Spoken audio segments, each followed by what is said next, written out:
Hey there folks, Rel here. Today we'll be taking a look at the Adrenaline Pump certification for the Light Assault and hopefully give you some insight as to why on earth you'd ever take it over a grenade bandolier or additional magazines or whatever else.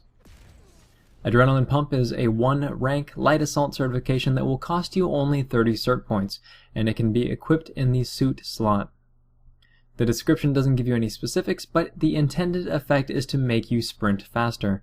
Normally, you'd expect something like this to really give you an edge, a nice chunk of movement speed, because, after all, it does take up the suit slot, and there are a lot of good options to choose from. Unfortunately, the long and short of it is that it only increases your sprint speed by 10%, and it has no impact on your standard walking speed, meaning that you're not getting any help when rounding corners, or while aiming down sights, or when crouched. To put this into perspective for you, if it takes you 1 minute to sprint somewhere with Adrenaline Pump, so 60 seconds, it will take you 66 seconds to reach that same spot without it, and that's not really a huge difference by any stretch of the imagination, unless you find yourself constantly running through open fields from objective to objective, I guess. It does not affect how quickly you move while jetpacking with either the standard or the drifter jump jets, but it may help you get a little more jumping distance, which technically translates to a bit more distance while jetpacking. But again, these things aren't wholly noticeable in and of themselves.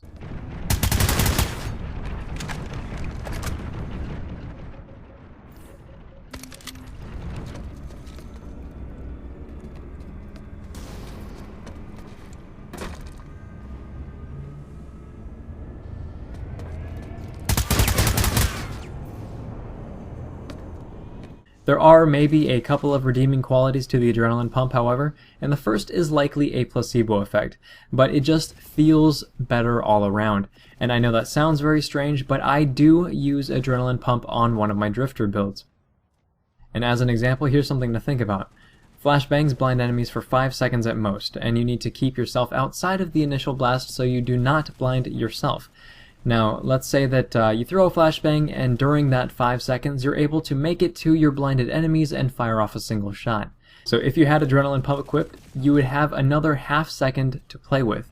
And if you're using a weapon like the NC's starting carbine, which fires at 600 rounds per minute, with Adrenaline Pump you will have been able to fire off 5 more shots than you would have without it. So you've immediately gone from a situation where you're only wounding the enemy to a situation where you've just killed one of them. This, of course, is completely hypothetical, but you probably get my point. So to translate, it potentially gives you more time to play with. So you can take that for what you will. The last redeeming feature of the Adrenaline Pump actually relates to the way that enemies perceive you, client side.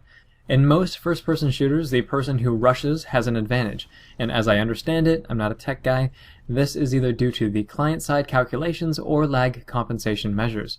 So if I'm standing around and an enemy turns a corner, I won't immediately see them because the server needs to send me the information saying, okay, this is where the enemy is, but on their screen, they've already turned that corner, and they can potentially be shooting at me. And this is standard fare for any first-person shooter. But in a game as massive as PlanetSide 2, these issues get a lot worse. How many times have you run away from enemy bullets just to die behind cover?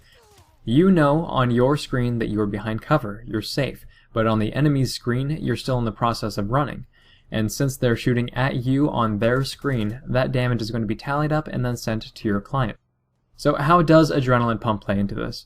If you're playing very aggressive, it essentially gives you a bigger window to jump on the enemy without them seeing you first.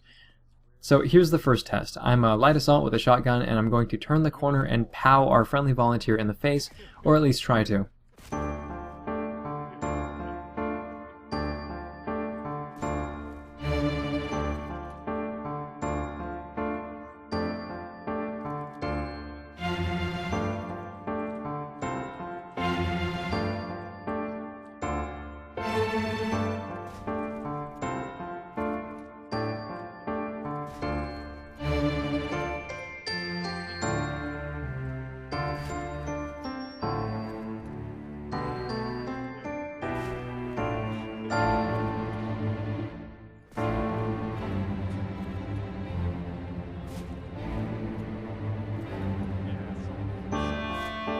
So the difference in response time is negligible, but it does exist.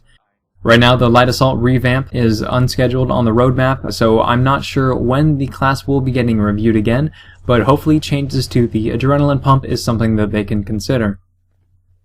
Because in its current state, there is next to no reason to take it up as a suit slot. It'd probably be more suitable under a passive upgrade like the Infiltrator's hacking is. The certification isn't completely without merit, but it's not nearly as useful as it should be given the alternatives, not even close. And it seems, from a network standpoint, that they would have a really hard time making it any better without it being extremely easy to abuse. That said, if this video has been interesting or helpful, please feel free to like, subscribe, and tell your friends about the channel. Thanks very much, folks. We're all signing off.